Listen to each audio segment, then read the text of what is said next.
ఈ సమయమందు మన ఆత్మ వర్ధిల్లాలంటే దేవుని స్తోత్రం. ఇక్కడ పౌలు శీలలు ఏం చేశారంటే దేవునికి ప్రార్థించుచు కీర్తనలు పాడుచుండిరి. దేవుని స్తోత్రం. కీర్తనలు పాడటం కూడా ప్రార్థించటమేనండి.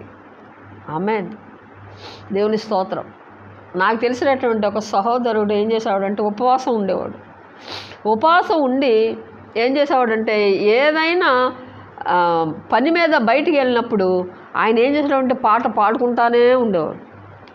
పాట ముక్కుతో పాడుకుంటా ఉండి అని ఆ పాట దేవుని స్తోత్రం అలాగా పాడటం వల్ల మన ఆత్మ వర్ధిల్లుతుందండి.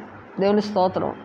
అంటే మనం ఆత్మీయంగా మన పాటలు పాడుకుంటూ ఉంటే మన ఆత్మ